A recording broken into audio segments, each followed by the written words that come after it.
கர்த்தருடைய பரிசுத்தமுள்ள நாமத்திற்கு ஸ்தோத்திரம். இன்றைய நாளின் கர்த்தருடைய வார்த்தையாக சங்கீதங்களின் புஸ்தகம் 9ஆம் அதிகாரம் 1வது வசனம். கர்த்தாவே, என் முழு இருதயத்தோடும் உம்மை துதிப்பேன், உம்முடைய அதிசயங்களை எல்லாம் விவரிப்பேன். சங்கீதக்காரன் சொல்லும் பொழுது சொல்லுகிறான், ஆண்டவரே, என்னுடைய முழு இருதயத்தோடு கூட நான் உங்களை துதிப்பாண்டவரேன்.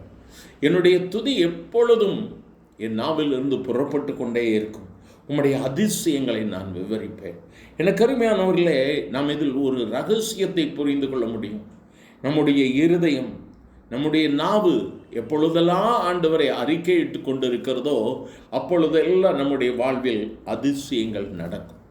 கர்த்தர் நிச்சயமாக உன்னை அதிசயங்களை காணப்பண்ணுவார். எரேமியா தீர்க்கதரிசி 24ஆம் அதிகாரம் 7ஆம் வசனத்தில் சொல்லும் பொழுது, நான் கர்த்தர் என்று அறியும் இருதயத்தை அவர்களுக்கு கொடுப்பேன், அவர்கள் என் ஜனமாய் இருப்பார்கள், நான் அவர்கள் தேவனாய் இருப்பேன் என்று சொல்லுகிறார். எனக்கு அருமையானவர்களே, நாம் கர்த்தர் என்று அறியும்படியான இருதயத்தை கர்த்தர் கொடுப்பார். ஜீவனுள்ள தேவனாக இருக்கிறார், அவரே நம்முடைய தேவனாக இருக்கிறார். ஆகவே இந்த நாளிலும் முழு இருதயத்தோடும் முழு ஆத்துமாவோடும் நாம் அவரை தேடும் பொழுது நிச்சயமாக நாம் அற்புதத்தை பெற்றுக்கொள்ள முடியும். தேவன் ஆவியாயிருக்கிறார். அவரை தொழுது கொள்ளுகிறவன் ஆவியோடும் உண்மையோடும் அவரை தொழுது கொள்ள கடவன் என்று சொல்லி வேதம் சொல்லுகிறது.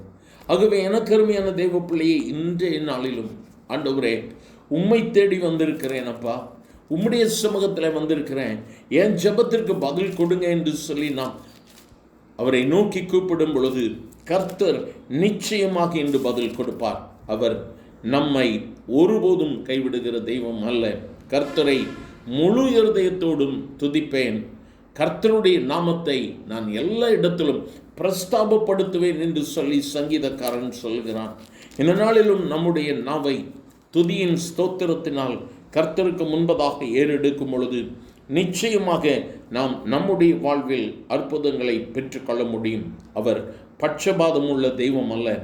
அவர் நம்மை தம்முடைய ஆவியினால் நிரப்புகிறவராய் இருக்கிறார். அவருடைய சாட்சிகளை கை கொண்டு அவரை முழு இருதயத்தோடும் தேடுகிறவர்கள் பாக்கியவான்கள். நம்ம முழு இருதயத்தோடு கர்த்தரை தேடுவோமானால் நாம் பாக்கியவான்கள் என்று சொல்லி வேதம் சொல்லுகிறது. எனக்கு அருமையானவர்களை, இந்த நாளிலும் நாம் அவரை நோக்கி பார்க்கலாமா? எனக்கு உணர்வுள்ள இருதயத்தை தாரும் ஆண்டவரே, நான் உமது வேதத்தை பற்றி கொண்டு என் முழு இருதயத்தோடும் அவைகளை கை கொள்ளுவேன். இந்த நாளில் ஆண்டவர்கிட்ட கேட்கலாமா? ஆண்டவரே, முழு இருதயத்தோடு உம்மை நான் நம்பி பற்றி பிடிக்க எனக்கு கிருபை தாரும் என்று எங்கள் அன்பின் ஆண்டவரே, ஆசீர்வதிக்கப்பட்ட இந்த கிருபை என் வேலைக்காக நன்றி.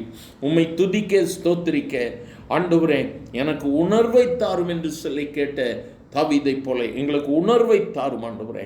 உம்முடைய வேதத்தை பற்றி கொள்ள கிருபையை தாரும். முழு இருதயத்தோடு உண்மையை நம்பி இருக்க கிருபையை தாரும். நீர் ஜீவனுள்ள தேவன் என்பதை இந்த உலகத்திற்கு பிரதிபலிக்க என் கர்த்தர் உதவி செய்யும். கேட்கிற ஒவ்வொருவரையும் உயிர்ப்பியும் ஆண்டவரே. இந்த நாள் கேட்கிற ஒவ்வொருவருக்கும் ஆசீர்வாதத்தின் நாளாக இருக்கட்டும். கிருபையினால மூடி மறைத்துக் கொள்ளும். இயேசுவின் நாமத்தில் பிதாவே, ஆமென், ஆமென்.